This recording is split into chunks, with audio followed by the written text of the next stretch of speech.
大家好，咁咧今日就嚟到第二日嘅行程啦，我哋就啱啱食完早餐，而家搭 metro 去新宿御苑睇櫻花。咁我哋就由四谷三丁目搭到去新宿御苑前站，再出1號出口就到噶啦。我哋入到嚟啦。咁佢傳聞就話有櫻花睇，不過暫時未見到，因為呢個公園都好大。咁我哋去搵下先啦，同埋佢有其他嘢睇嘅。咁我哋一入到去就行咗呢個新宿御苑大溫室，裏邊都有好多唔同品種嘅植物。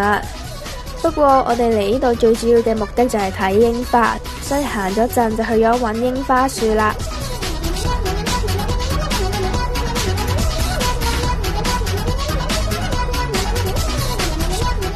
我哋搵到好多櫻花樹，不過佢哋全部都唔係集中啦，咁即係可能行2步會見到一棵咁。咁之後我哋就去咗裏邊嘅一間餐廳食嘢，佢呢度好得意，要自己撳機買嘢食㗎。咁我就唔係好肚餓，買咗一個雪糕360 yen，而我家姐呢，就買咗一個甜品套餐，佢呢度啲雪糕都幾好味，唔錯唔錯。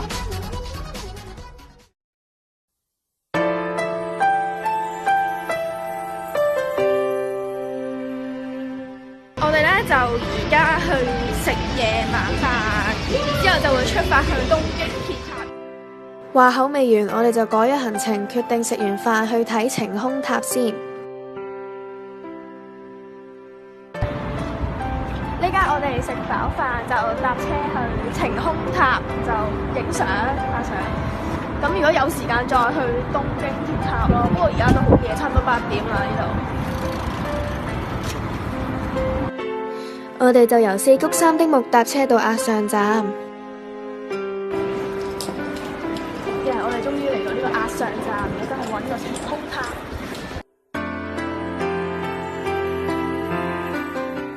一出呢個 B3 出口就見到呢個塔啦。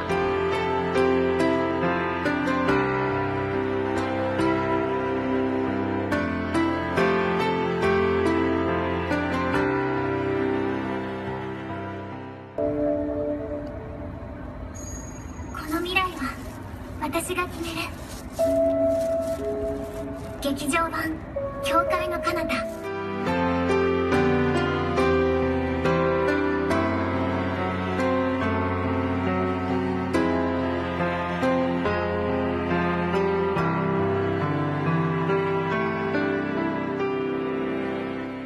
買咗手信，同埋有一個係俾自己用，買多咗個送俾朋友，勁靚咯！